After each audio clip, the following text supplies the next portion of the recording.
Mag-alas 8 na nga ng gabi nung makaalis kami ng San Simon, papunta na kami sa kay tita sa Dao. Medyo nahihirapan pa nga kami niyan sa biyahe dahil may mga area na madilim dahil biglang nag-brown out.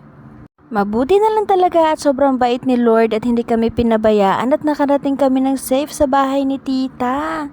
Ilang minuto nga lang din na makarating kami sa kanila at bigla din namang nag-brown out. Nung pagkabalik ng kuryente ay ito nga yung batang bulinggit namin ay nagpresentang imasahe yung aking paa. Paano ba naman kasi ay sobrang tuwang-tuwa siya sa mga laruan na pasalubong namin sa kanya.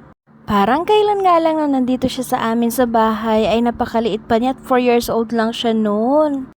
Tingnan nyo naman siya ngayon at napakalaki na nga at maya-maya may mga manliligaw na yan. At pagkatapos nga niyan ay ito, tinuturuan niya nga kami kung paano kainin yung balot. Tinatanong nga namin siya kung saan ba kami sa dalawang dulo magbubukas at aba nagkamali pa nga siya dyan. Itinuro naman namin sa kanya dyan yung tamang pagbukas at aba ito nga yung batang to napakatakaw talaga sa balot.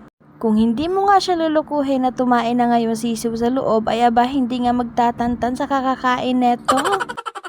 At ito nga ay matutulog na nga lang tabi-tabi pa yung mga laruan niya.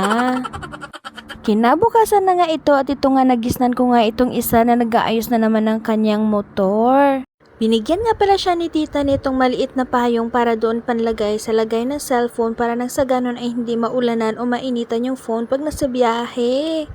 Ito nga inaabot sa akin ni tita na avocado ice candy ay napakasarap nga naman pero ilang kagat pa nga lang ako dyan ay talagang inaagaw na sa akin ni Diyosawa ay aba naman.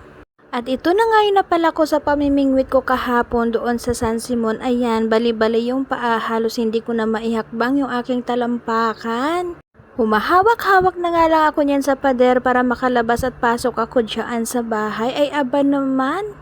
Mabuti na lang talaga at may talento si mama dito sa pagmamassage kaya ayan, todo repair na naman si madam sa aking talampakan. Sobrang hirap na hirap talaga ako ng mga oras na yan kasi yung pakiramdam ko ay parang sasabog lahat ng mga buto ko sa paa at hindi talaga siya mahawakan. Kaya sa tuwing hinihilangan ni mama yung mga daliri ng aking paa ay hindi ko talaga maiwasan ang makasigaw. Sorry na mga mare. Pero walang halong biro mga mare, sobrang solid talaga yung ginawa ni mama at talagang ilang oras lang yung lumipas ay ayan kaya ko na nga siyang mailakad. Kaya kung taga-Dao lang din naman kayo ay ayan, puntahan nyo na siya dyan sa bahay ng tita kung kilala nyo sila. At habang hinihilot pa nga ako dyan ni mama ay inabutan naman kami ni tita netong hopya na talagang kalasang-kalasa yung hopya sa probinsya, masarap talaga.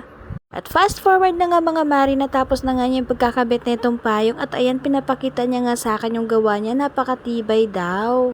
At ito nga si mama, nilagyan niya ng asukal itong mga hiniwa niyang pipino at nagtataka nga kami dahil first time lang namin nakakita na nilalagyan pala yan ng asukal. Meron na rin pala siya nakahanda na suka na sausawan at sobrang asim nga niyan at tinikman niya yung pipino ay okay naman daw.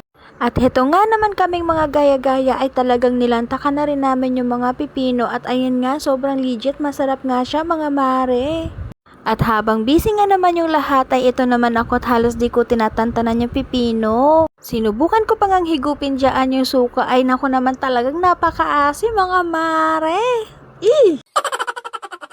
At natatawa na nga lang dyan si Diyosawa dahil kakatapos niya nga lang linisin yung motor at ayan biglang bumuhos yung napakalakas na ulan. At yun na nga lang muna mga mare for today's video and abangan nyo po yung aming next upload. Maraming salamat sa inyong panunood at isa na namang malaking thank you Lord para sa araw na ito.